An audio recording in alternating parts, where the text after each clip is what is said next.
యుద్ధానికి సన్నద్ధం కావాలన్నట్టుగా శ్రేణులను కూడా సిద్ధం చేస్తున్నట్లుగా మనకు కొన్ని వార్తలు వినిపిస్తున్నాయి. ఒక్కటి పాకిస్తాన్ మిలిటరీలీ వీక్ ఉంది. న్యూక్లియర్ ఆర్మ్స్ ఉన్నా కూడా మిలిటరీలీ వాళ్ళు మన భారతదేశం కూడా చాలా వీక్. సెకండ్ థింగ్ వాళ్ళకి ఫైనాన్షియల్లీ చాలా వీక్. వాళ్ళ ఎకానమీ మాత్రం చాలా బ్యాడ్గా ఉంది. ఎకానమీ వాళ్ళకి పెద్ద రిసోర్సెస్ ఎక్కువ లేవు. వాళ్ళు ఎక్కువ రోజులు మన భారతదేశంలో కొట్లాట పెట్టుకునే పరిస్థితి లేదు వాళ్ళకి. ఇంకోటి కొత్త గవర్నమెంట్ దానికన్నా వచ్చింది, కొత్తగా వచ్చింది కాబట్టి వాళ్ళు కూడా కొన్ని జాగ్రత్తగా వ్యవహరించవలసి వస్తుంది. మొట్టమొదటిగా ఏంటంటే ఫస్ట్ వాళ్ళు ఇంట్రాస్పెక్షన్ చేసుకోవాలి.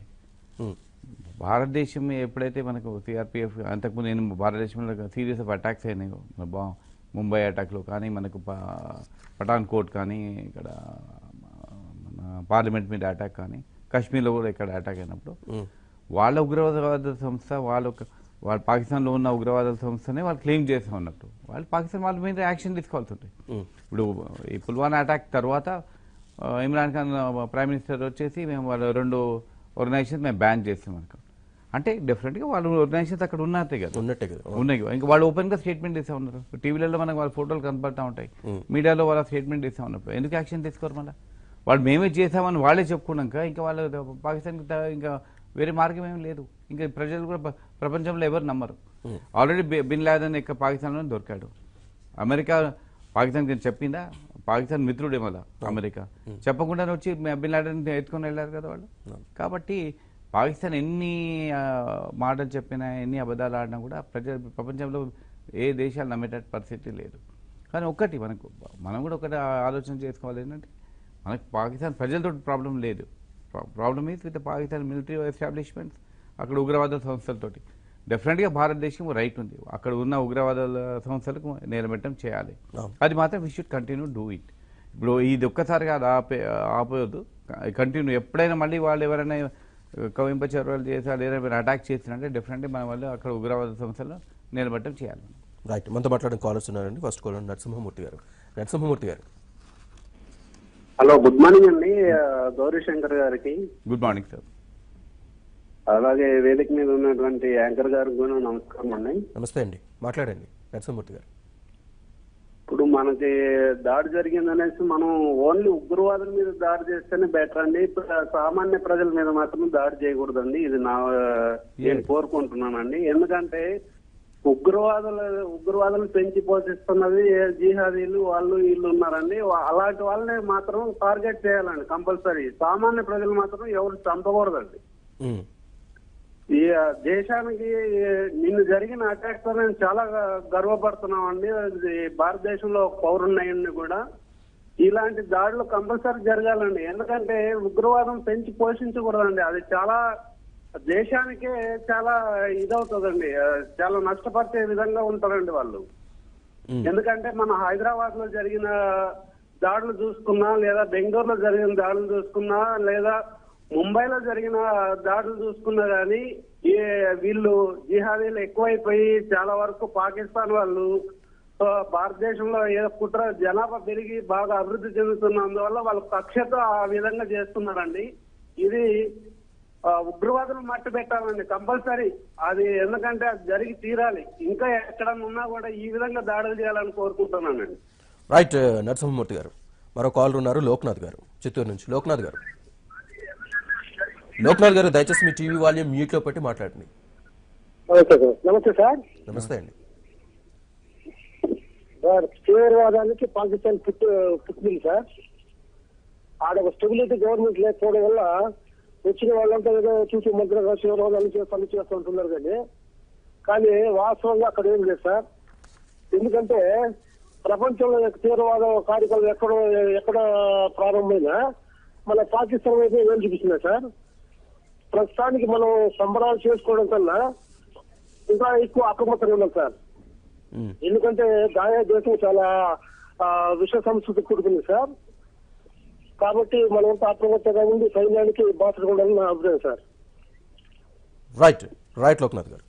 చూస్తున్నాం, మొత్తానికి భారత్కి పెనుముప్పుగా మారిన ఉగ్రవాదాన్ని అణిచివేసేందుకు ఇలాంటి దాడులు మరిన్ని అవసరమని జనం కూడా కోరుకుంటున్నారు. డెఫినెట్లీ చేయవలసి వస్తుంది. ఎందుకంటే ఇంకోటి అంటే 2-3 కాలర్స్ విన్నాను, ఇట్లా మామూలుగా స్టేట్మెంట్ కూడా మామూలు జనాభాకు మనం ఎఫెక్ట్ కాకుండా చూడాలి ప్రజలకు అంటే, కానీ కొన్ని విషయాలు తప్పదు.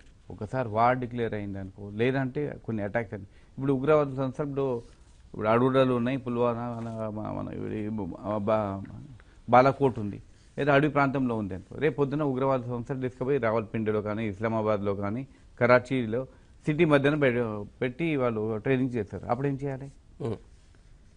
డెఫినెట్గా పాకిస్తాన్ భారతదేశం అటాక్ చేయాలి. అప్పుడు అటాక్ చేసినప్పుడు ఈ ఉగ్రవాద సంస్థలు అటాక్ చేసినప్పుడు డెఫినెట్గా సివిలియన్ పాపులేషన్ కూడా ఎఫెక్ట్ అవుతుంది. అంటే అక్కడ సివిలియన్ పాపులేషన్ కూడా డెఫినెట్గా దే షుడ్ కమ్ అవుట్. వాళ్ళు కూడా అసలు మాకు ఈ ఉగ్రవాద సంస్థలు వద్దు అని కూడా సివిలియన్ పాకిస్తాన్ ప్రజలు కూడా చెప్పాలి.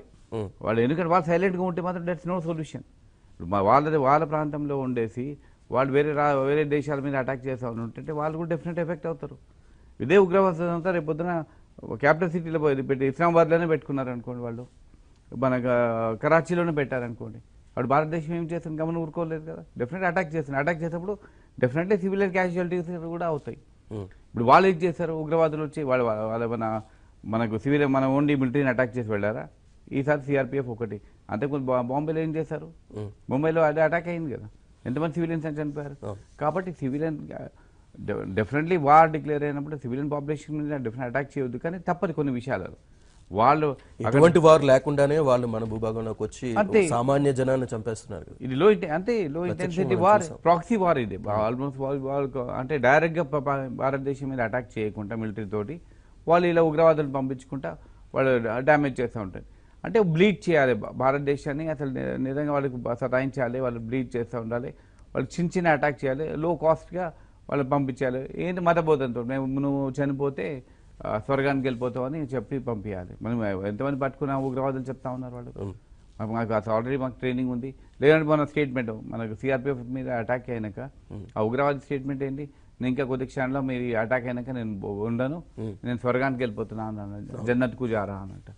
అసలు ఇవన్నీ యూత్ పాపం 19-20 years యూత్, వాళ్ళకి ఉద్యోగాలు కూడా వాళ్ళని తీసుకొని వెళ్ళాలి, వాళ్ళకి తినిపియాలి, తాగిపియాలి, వాళ్ళకు డబ్బులు ఇవ్వాలి. వాళ్ళకి ఏంటంటే మతబోధన చెప్పాలి, నువ్వు పోయి వెళ్ళి భారతదేశం మీద అటాక్ చేస్తుంటే నువ్వు స్వర్గానికి వెళ్ళిపోతావు. ప్రస్తుతం మనం చేసిన దాడులతో పాకిస్తాన్ డిఫెన్స్ లో పడింది, అసహనం ప్రదర్శిస్తుంది. ప్రస్తుతానికైతే ఈ పాకిస్తాన్ అంటే సరిహద్దు వెంబడి పాక్ బలగాలు రెచ్చిపోతున్నట్టుగా మనకి ఇప్పుడు ఆల్రెడీ కొన్ని వార్తలు వస్తున్నాయి. కాల్పుల విరమణ ఒప్పందానికి తూట్లు పొడిచి భారత బలగాల మీదకి ఎదురుదాడి దిగుతున్నట్టుగా మనకి కొన్ని వార్తలు కూడా వినిపిస్తున్నాయి. డెఫినెట్గా ఆ రిటాలియేషన్ ఉంటుంది. ఎందుకంటే వాళ్ళ భూభాగంలో మనం వెళ్ళి అటాక్ చేసినప్పుడు పాకిస్తాన్ కూడా ఏం గమనం ఊరుకోదు. పాకిస్తాన్ కూడా ఆలోచన చేస్తుంది, లో ఇంటెన్సిటీ వార్ మనం ఇక్కడ కమ్యూనల్ డిస్టర్బెన్స్ చేయవచ్చు, లేదంటే ఇక్కడ చిన్న వాళ్ళకు ఇక్కడ స్లీపర్ సెల్స్ ఉన్నాయి, వాళ్ళని యాక్టివేట్ చేయవచ్చు, లేదంటే బార్డర్ మీద షెల్లింగ్ చేయాలి. ఇప్పుడు వాళ్ళు కూడా విజిబుల్, ఇప్పుడు భారతదేశం ఏదైతే మన మీడియాలో విజిబిలిటీ చూపిస్తూ ఉన్నారు, వాళ్ళకు ఫుటేజ్ చూపిస్తూ ఉన్నారు, మేము వెళ్ళి అటాక్ చేస్తాం పాకిస్తాన్లో, వాళ్ళు కూడా అదే చూపిస్తూ ఉంటారు. వాళ్ళ ట్యాంక్స్ కూడా మేము కూడా బొంబార్డ్ చేస్తాం, మేము కూడా అందుకే. కానీ అది సొల్యూషన్ కాదు. అల్టిమేట్లీ ఇరుపక్కల మనకు సివిలియన్ పాపులేషన్ కానీ ఎకానమీ ఎఫెక్ట్ అవుతూ ఉంటుంది. కానీ ఉగ్రవాద సంస్థలు అయితే పాకిస్తాన్లో ఉన్నారో వాళ్ళు definitely Pakistan government should take action. కానీ వాళ్ళు తీసుకోవడం లేదు చార్జ్ దాని మీద. అసలు నిజం వాళ్ళు బతుకంతా దాని మీద అయిపోయింది. వాళ్ళకు డైరెక్ట్ వార్ ఏది తీసుకోదు భారతదేశం ఏ దేశంతో. వాళ్ళు ఆఫ్ఘనిస్తాన్లో తాలిబాన్లో ఉన్నారు, అక్కడ ఇరాన్ తోడు గొడవలే ఉన్నాయి వాళ్ళకు, భారతదేశంతో కంటిన్యూ అవుతా ఉంది.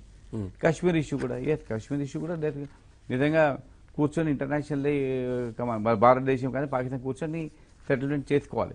ఇప్పుడు కొంచెం భూభాగం పాకిస్తాన్కి వెళ్ళిపోయి కబ్జాలో ఉంది, ఆజాద్ కాశ్మీర్ అయితే కొంచెం భూభాగం అక్సై చీన్ గిట్ట మన చైనా చేతుల్లో ఉంది. కాబట్టి అది కూడా సొల్యూషన్, పొలిటికల్ సొల్యూషన్. కానీ డెఫినెట్లీ ఆ టైం ఆ వాతావరణం అంత పీస్ఫుల్గా ఉన్నప్పుడు ఆ పొలిటికల్ సొల్యూషన్ ఆలోచన చేసుకోవచ్చు. కానీ ఇలాంటి దాడులు చేసిన మాత్రం తప్పగా ఇమీడియట్లీ తిప్పి కొట్టవలసిందే. రైట్, మరో కాల్ ఉన్నారండి, శాస్త్రి గారు. శాస్త్రి గారు, హలో. శాస్త్రి గారు మాట్లాడండి. Hello hello yeah hello yeah వినిపిస్తుంది, మాట్లాడండి. హలో శాస్త్రి గారు వినిపిస్తుంది, దయచేసి మీ టీవీ వాల్యూమ్ మ్యూట్ లో పెట్టి మాట్లాడండి. Sir, I congratulate the army. మనకి ఇప్పుడు ఏమున్నా కూడా పాకిస్తాన్ ఏం చెప్తున్నారో మన లోపల ఉన్న parties, some anti Indians sentiment ఉన్న వాళ్ళందరూ కూడా అదే మాట మాట్లాడుతున్నారు. We have to give a definite decisive blow to even the anti nationals in India, which they are not supporting Saudi. You must congratulate the army and Mr. Modi to take action. And the action which is not is a continuous process. And I see that the future also point of no return లాగా పాకిస్తాన్ బుద్ధి చెప్పాలని ఆలోచిస్తున్నాను sir. Right Sastry గారు. మరో call ఉన్నారు, రామదాస్ గారు. రామదాస్ గారు మీ TV volume mute లో పెట్టి మాట్లాడండి.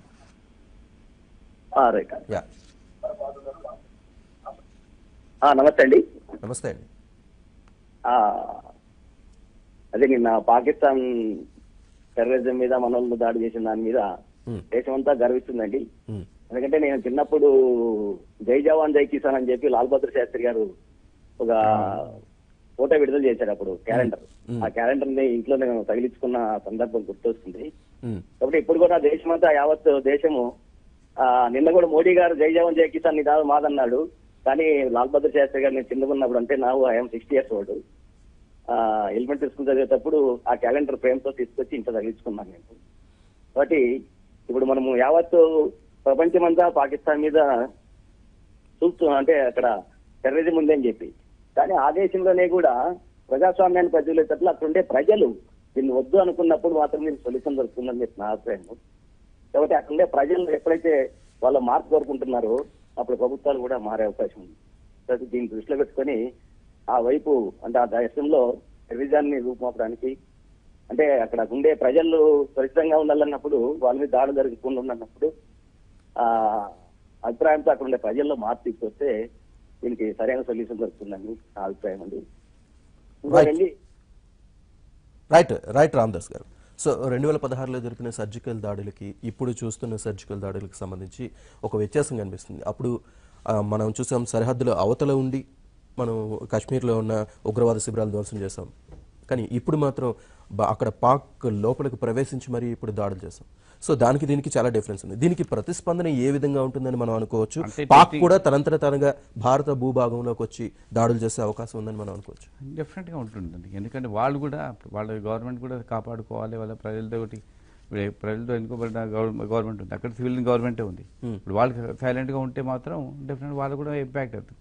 ఫస్ట్ వాళ్ళు తెలుసుకోవాల్సింది, ఉగ్రవాదులు వాళ్ళ దేశంలో ఉన్న ఉగ్రవాదులను ఏర్పడాలన్నా లేదా అసలు ఆలోచన చేసుకోవాలి. ప్రజలు కూడా వాళ్ళకి గవర్నమెంట్కి సపోర్ట్ ఇవ్వాలి. ఈ ఉగ్రవాదులు అసలు ఏర్పడేయాలి. ఈ ఉగ్రవాదులు మన భూభాగం నుంచి ఏ ఉగ్రవాది కూడా మనకు భారతదేశం అటాక్ చేయకుండా ఉండాలి. లేకపోతే మాత్రం డెఫినెట్గా ఈ దాడులు జరుగుతూ ఉంటాయి. భారతదేశం కూడా ఇప్పుడు ఊరుకోదు. అంటే ఏమవుతుందంటే మనం సైలెంట్గా ఊరుకోనంటే రేపొద్దున ఇంకా వెచ్చిపోయి ఇంకా 10 చోట్ల ఇంకా వాళ్ళు అటాక్ చేస్తూ ఉంటారు. మనం ఇప్పటికే నిజంగా అంటే చాలా మనం రిస్కెంట్ అయినాం. భారతదేశం అంత పెద్ద అటాక్ అయిన బాంబే ఫైనాన్షియల్ క్యాపిటల్ని వాళ్ళు వచ్చి డిస్ట్రాయ్ చేయడానికి వచ్చారంటే, పట్టుకున్నాక కూడా వాళ్ళ మీద మనకు ఉరిశిక్ష వేసినాక, అతను పాకిస్తాన్ అతనే అని చెప్పినాక కూడా పాకిస్తాన్ మాకు ఎవిడెన్స్ చూపించండి, మాకు ప్రతిసారి ఏమంటే ఎవిడెన్స్ చూపించండి, ఈసారి ఇమ్రాన్ ఖాన్ అంటే మాకు గివ్ పీస్ ఏ ఛాన్స్ అని అంటారు.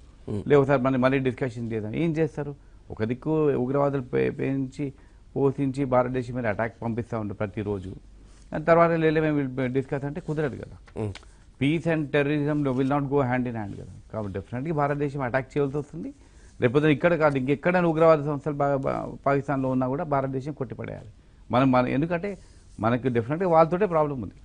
కాబట్టి ఇప్పుడు టెక్నికల్గా చూస్తుంటే ఇప్పుడు మనకి పాకిస్తాన్లో ఉన్నది, పాకిస్తాన్ ఆక్యుపైడ్ కాశ్మీర్లో ఉంది. అది వచ్చేస్తే డిస్ప్యూటెడ్ ల్యాండ్.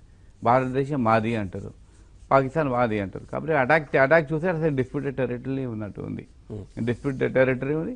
డెఫినెట్గా ఈ ఇష్యూ కూడా మనం పొలిటికల్గా తర్వాత థింగ్స్ అంతా సెటిల్ అయిపోయినాక పొలిటికల్గా ఆలోచన చేయాలి. కానీ దానికంటే ముందు మాత్రం డెఫినెట్గా భారతదేశం మీద ఎక్కడైతే అటాక్ చేసిన ఉగ్రవాదాలు ఉన్నాయో, ఉగ్రవాద సంస్థలు ఎక్కడైతే పాకిస్తాన్లో ఉన్నాయో, ఏ రాష్ట్రంలో ఉన్నా కూడా కొట్టిపడేయాలి.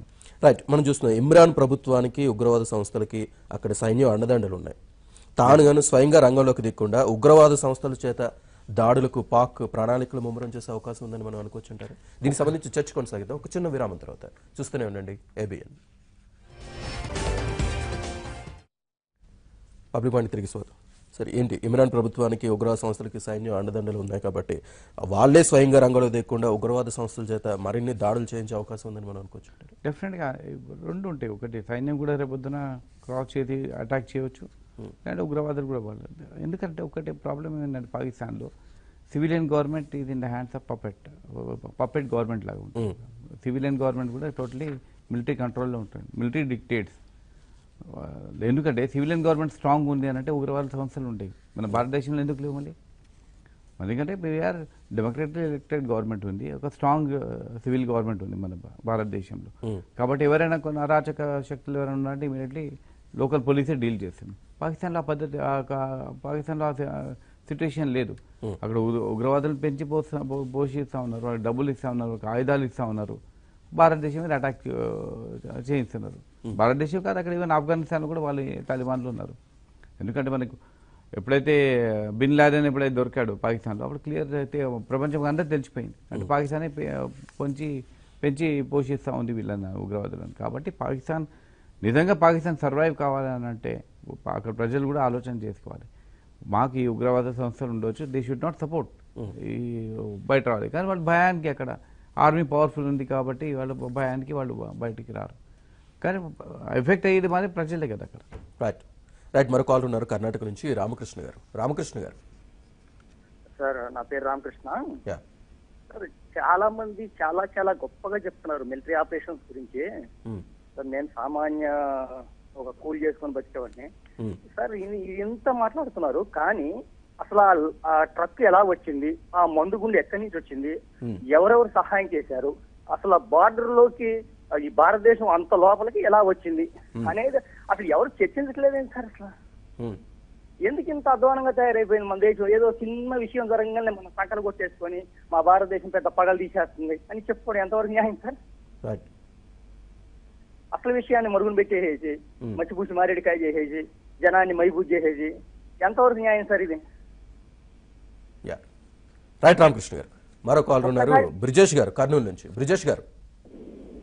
Sir good morning sir. Good morning. ప్రపంచ దేశాలలో రాకెట్లను పంపించగలిగే శక్తి సామర్థ్యాలున్న దేశాల్లో మన దేశం ఒకటి. కానీ మన వాళ్ళు పంపించే రాకెట్లలో లొకేషన్ లో ఏముంది, ఎక్కడ ఉంది అని కూడా కనుక్కోగలిగే టెక్నాలజీ పెరిగినప్పుడు ఈ రాడార్ వ్యవస్థ ద్వారా ఈ జైషే మహమ్మద్ ఇటువంటి కార్యకలాపాలు చేసే వాళ్ళు ఎక్కడున్నారు పాయింట్అవుట్ చేసి ఈయన జరిగిన అటాక్ లాంటిదే వరుస పెట్టి చేసేస్తే ఒకే దెబ్బకి అయిపోతుంది కదా. రోజు డిస్కషన్ లేకుండా, పనులు ఇబ్బంది లేకుండా వాళ్ళని కొట్టడము. ఆ 3 పాయింట్లలో కొట్టారు, వాళ్ళు వేరే ప్లేస్ కు మారుతారు. ఆ ప్లేస్ కనుక్కునే వరకు మళ్ళీ ఒక సంవత్సరము. ఎన్ని టైం వేస్ట్ కదా ఇవన్నీ. కరెక్టా కాదండి? Right.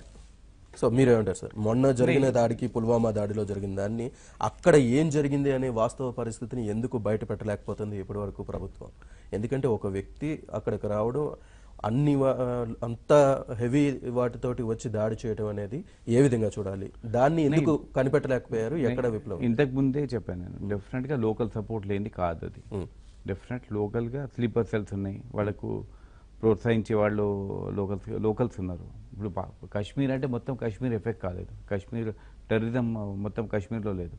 Only 2 district bordering Pakistan, అక్కడనే కొంచెం ఉగ్రవాద యాక్టివిటీ ఎక్కువ ఉంది. మీకు వేరే చోట్ల జమ్మూలో లేదు, లడాఖ్లో లేదు, వేరే చోట్ల ఎక్కడ లేవు మీకు. కాబట్టి ఈ 2 డిస్ట్రిక్ట్లో కొంచెం ఎఫెక్ట్ ఉంది, అక్కడ ప్రోత్సహిస్తూ ఉన్నారు. ఇంకొక ఇంతకుముందు మన కాలర్ చెప్తా ఉన్నారు, మనం కూడా ఏంటంటే ఇది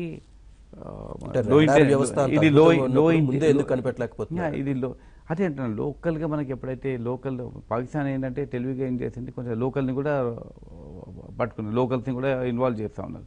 లోకల్ ముస్లిం అన్ఎంప్లాయిడ్ యూత్ ఉన్నారు, వాళ్ళు డబ్బులు ఇచ్చేసి కానీ, లేకుంటే మతం పేరు మీద కానీ వాళ్ళకి ప్రోత్సహించి, వాళ్ళకి లేదు మేము భారతదేశం మీద అటాక్ చేయాలి, మీరు మాకు సహకరిస్తే మీరు జన్నాత్కి వెళ్ళిపోతారు మీరు అని వాళ్ళకు మత బోధన చేసుకుని వాళ్ళని వాళ్ళ దిగు అన్ఎంప్లాయిడ్. నిజంగా అంటే మనం 1000 కోట్లు ఖర్చు పెట్టా ఉంటాం కాశ్మీర్లో, గవర్నమెంట్ ఆఫ్ ఇండియా. ఏమవుతున్నాయి డబ్బులు? అక్కడ లీడర్స్ కూడా అలాగే ఉన్నారు.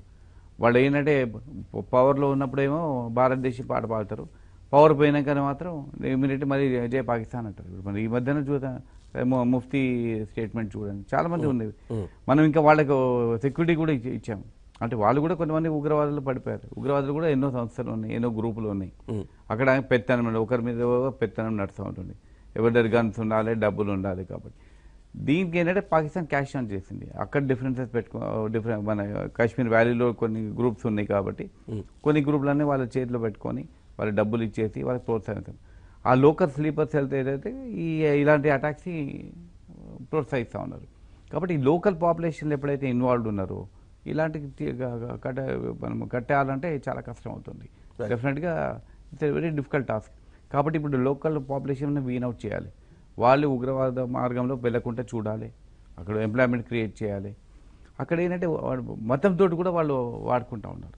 రైట్. అంటే ఇక్కడ మెయిన్ ఇష్యూ ఒకటి కనిపిస్తుంది. పుల్వామా దాడికి కారణమైన భద్రతా వైఫల్యాలను నుంచి ఆ దృష్టి మరల్చి ఈ ప్రతీకార దాడుల్ని హైలైట్ చేయడం వలన ఏంటి ప్రయోజనం అనేది ఒక కాలర్ అదే సూటుగా ఆయన అడుగుతారు. ఒక్కటి మన పుల్వామా దాడి చూస్తే డెఫినెట్గా ఆ ట్రక్ ఏదైతే కార్ వస్తుండే మనకి దీంతో వాళ్ళు నార్మల్గా వాళ్ళు రూట్ మొత్తం క్లియర్ చేసుకొని శానిటైజ్ చేస్తూ ఉంటారు బిఫోర్ దాంట్లో. ఒకటి అంత పెద్ద కాన్వాయ్ కూడా అక్కడ డిస్టర్బ్డ్ ఏరియాలో తీసుకుపోవడం కూడా నేను అనుకుంటా తప్పే అనిపించింది. ఎందుకంటే they should air lifted it. ఎందుకంటే అక్కడ డిస్టర్బ్డ్ ఏరియా ఉంది, రేపొద్దున అక్కడ యాక్టివ్ ఉంది, టెర్రరిస్ట్ యాక్టివ్గా ఉన్నారని తెలిసి కూడా అంత పెద్ద కాన్వాయ్ వెళ్ళడం అంటే డెఫినెట్గా మనం ఎవరో లీక్ అయింది, ఆ ఇన్ఫర్మేషన్ లీక్ అయిపోయింది. కాబట్టి ఆ కార్ తయారు చేస్తుంటే డెఫినెట్గా వాళ్ళకి చాలా ఇన్ఫర్మేషన్ ఒక దినంలో అయిన పరిస్థితి కాదు. వాళ్ళు డెఫినెట్గా జమ్మూ నుంచి బయలుదేరుతారు, ఈ ఫలానా డేట్ నాడు బయలుదేరుతారు, ఫలానా టైం నాడు ఇక్కడ ఆ మెయిన్ రోడ్ మీద ఉంటారు, ఇక్కడ అటాక్ చేయాలని మాత్రం ప్లాన్ ఉంది. అంటే మంత్స్ కిందనే ప్లాన్ చేసే ఉన్నది. ఎందుకంటే అంత ఆ కార్ కొనుక్కొని మన కార్లు మన ఆయుధాలు పెట్టుకోవాలని అంటే అంత ఈజీ కాదు. అంటే బిగ్ ప్లానింగ్ ప్లాన్డ్గా అటాక్ అయింది జరిగింది. అక్కడ ఒక్కటే డెఫినెట్గా ఇంటెలిజెన్స్ ఫెయిల్యూర్ ఉంటుంది. But at the same time అక్కడ చెక్ పోస్ట్ ఉండేదంట ఇంతకుముందు. అయితే ఇంతకుముందు గవర్నమెంట్లో ఉన్నప్పుడు ఆ చెక్ పోస్ట్ అన్ని తీపిచ్చారు. ఏంటంటే ఎవరో ఒక అతను కారు ఆ చెక్ పోస్ట్కి చెకింగ్ చేస్తూ ఉంటే ఆపకుండా వెళ్ళిపోతూ ఉంటుంటే మన మిలిటరీ వాళ్ళు ఫైర్ చేసి అతను చనిపోయాడు. అతను మోటరిస్ట్ అతను సివిలియన్ ఎవరు చనిపోయారు. కానీ దాంతో ఆ చెక్ పోస్ట్ కూడా తీశారు. చెక్ పోస్ట్ ఉంటే కూడా ఇంత ఘాటకం కాకపోయేది. కాబట్టి దేర్ ఆర్ మల్టిపుల్ రీజన్స్ ఉన్నాయి మనకు. బేసిక్గా ఏంటంటే లోకల్ పాపులేషన్లో లోకల్ యూత్ కూడా కొంతమందికి సహకరిస్తున్నారు కాబట్టి they are able to do it successfully. కాబట్టి వాళ్ళని వీన్ అవుట్ చేయాలి. అట్ ద సేమ్ టైం ఎక్కడైతే పాకిస్తాన్లో ఉన్న ఉగ్రవాద సంస్థలు ఉన్నాయి, ఉగ్రవాదుల గ్రూపులు ఉన్నాయి, ట్రైనింగ్ సెంటర్స్ ఉన్నాయి, దాన్ని కూడా నిలబెట్టడం చేయాలి. మనం ఏంటంటే మల్టిపుల్ స్ట్రాటజీ పోల్చారు. ఒకటి డిప్లొమాటిక్ అఫెన్సివ్ చేయాలి, ప్రపంచం కంటే ఉంది. At the same time Pakistanis కూడా మనం పాకిస్తాన్ జనరల్ పాపులేషన్కి మనకు వాళ్ళకి సపోర్ట్ ఇవ్వాలి. పాపులేషన్ కూడా మనం డెఫినెట్గా చెప్పాలి, మాకు మీ విరుద్ధం ఏం లేదు భారతదేశం, మీకు definitely we'll support it. We are again the military terrorist groups కానీ ఈ మిలిటరీ మీద ఉన్నారు, మాకు కషి ఉంది మాకు అంతేనే తప్ప మీ మీద ఏం లేదు అని కూడా ఒక డిప్లొమాటిక్ కూడా డీల్ చేసుకోవాలి. వాళ్ళ ప్రజల్ని మన వైపు తీసుకోవాలి. At the same time internationally కూడా మనకు డిప్లొమాటిక్ ఆఫెన్సివ్ పోవాలి. పాకిస్తాన్ని ఐసోలేట్ చేయాలి డిప్లొమాటికల్లీ, ఫైనాన్షియల్లీ. వాళ్ళకి ఏంటంటే అసలు బతుకుదెరువు దానిపైన అయిపోయింది. ఈ ఉగ్రవాదం మీదే బతుకుదెరువు అయిపోయేటట్టు పాకిస్తాన్. వాళ్ళు ఫోకస్ లేదు. భారతదేశంకి పాకిస్తాన్కి ఇండిపెండెన్స్ వచ్చింది సేమ్ అదే ఒక 1947లోనే 15 ఆగస్ట్ 1947. మనం ఎక్కడ ఉన్నాం, వాళ్ళు ఎక్కడ ఉన్నారు. కారణం ఏంటంటే because there is no proper stable civilian government లేదు పాకిస్తాన్లో. మొదటి నుంచి మిలిటరీ ఎస్టాబ్లిష్మెంట్ పవర్ఫుల్గా అయిపోయినారు. వాళ్ళ లైఫ్ స్టైల్ కోసం వాళ్ళు ఏదో ఒక కవించారు, కాశ్మీర్ ఇష్యూ అడ్డం పెట్టుకొని నడిపిస్తూ ఉన్నారు. రైట్. మొన్న చూసాం పార్లమెంటు దాడి తర్వాత ముంబై దాడి తర్వాత పాక్పై యుద్ధానికి దిగకుండా భారత్ చాలా సంయమనం పాటించింది. సో ఇప్పుడున్న పరిస్థితుల్లో గనక ఇప్పుడు మనం చేస్తున్న దాడులకి ప్రతీకార దాడులుగా గనక వాళ్ళు దిగితే మనం చూస్తున్న అక్కడ అణ్వస్త్రాలు కానివ్వండి, ఈ దీర్ఘ శ్రేణి క్షిపణులు కానివ్వండి, వాళ్ళ దగ్గర ఉన్నాయి, మన దగ్గర ఉన్నాయి. సో ఇప్పుడు చూస్తే యుద్ధం చేస్తే కనుక ఇద్దరికి ఒక రకమైన ఒక యుద్ధ వాతావరణం అయితే కల్పించడానికి ఛాన్సెస్ ఉన్నాయి. సో ఇటువంటి కబంధ హస్తాన్ని నిలువరిస్తూ మనం తగిన సమయంలో తగిన రీతిలో శాంతి హస్తాలు ఏమన్నా చాచే అవకాశంగా ఇరు దేశాలు ఏమన్నా చేసుకునే అవకాశం ఉందంటారు? ఇప్పుడు ప్రపంచం అంతా ఎట్లా అంటే ఎకనామిక్ డెవలప్మెంట్, టెక్నాలజికల్ డెవలప్మెంట్ ఆ సైడ్లో ఉంది ప్రపంచం అంతటా. ఏ దేశం కూడా యుద్ధం కోరుకోదు. యుద్ధంలో పోయిన దేశాలు ఏమైనాయి? సిరియా చూసాం, ఏమైంది? చాలా రాష్ట్రాలని పాడైపోతాయి యుద్ధాలతో. ఏంటంటే అసలు లాభం ఎవరికి లేదు. World War I చూసాం, మనం World War II చూసాం, ఏమైంది? లక్షల మంది చనిపోయారు, దేశాలు నాశనం అయిపోయింది, ప్రజలు నాశనం అయిపోయింది. ఏ దేశం కూడా యుద్ధం కోరుకోవద్దు కూడా డెఫినెట్. కానీ ఇలాంటి చర్యలు తీసుకున్నప్పుడు అంటే ఒక సెలెక్టివ్ టార్గెట్ పెట్టుకొని అంత లిమిటెడ్ వార్ పోవాలి అంతనే, కానీ యుద్ధం ఉంటే ఇప్పుడు అట్లా అంటే చైనా పోవాలంటే ఎంతసేపు యుద్ధం పోవాలి, వాళ్ళు కూడా కోరుకుంటలేరు. వాళ్ళు కూడా ఎకనామిక్ డెవలప్మెంట్ ఇప్పుడు వరల్డ్ ఎకనామిక్ పవర్ అయి కూర్చుంది. ఇంతకుముందు వాళ్ళు గోడలు పెట్టుకుంటూ ఉంటారు ప్రతి వారితో, కానీ ఇప్పుడైతే లేదు కదా. కాబట్టి యుద్ధం is war is not a solution at all. కానీ తప్పది. ఇప్పుడు ఇలాంటి కవించలు చేసినప్పుడు ఏ ఎలక్టెడ్ గవర్నమెంట్ ఉన్నా కూడా వాళ్ళు డెఫినెట్గా ప్రతీకారం తీసుకోవాల్సి వస్తుంది. బట్ డెఫినెట్లీ పీస్ ప్రాసెస్ మాత్రం కంటిన్యూ చేయాలి. మనకు పాకిస్తాన్ ప్రజలతో ఏమి మన డిఫరెన్సెస్ లేవు. ప్రాబ్లం ఏంటంటే అక్కడ ఉన్న ఉగ్రవాద సంస్థలతోటి, మిలిటరీ ఎస్టాబ్లిష్మెంట్ కానీ గవర్నమెంట్ తోటి, అక్కడ ఉన్న గవర్నమెంట్ కూడా ఆలోచన చేసుకోవాలి. వాళ్ళు ఎందుకు డెవలప్ అవుతలేరు, మనం ఎందుకు డెవలప్ అవుతున్నాం, వాళ్ళు కూడా ఆలోచన, ప్రజలు కూడా ఆలోచన చేసుకోవాలి. కానీ పీస్ డెఫినెట్ ప్రాసెస్ మాత్రం అది ఓపెన్ ఉండాలి ఎప్పటికైనా, డెఫినెట్గా పర్సూ చేయాలి దాన్ని peace. Right, thank you very much Gaurishankar garu public పాయింట్కి వచ్చి చర్చలో పాల్గొన్నందుకు. ఇది వాళ్ళ పబ్లిక్ పాయింట్. చూస్తూనే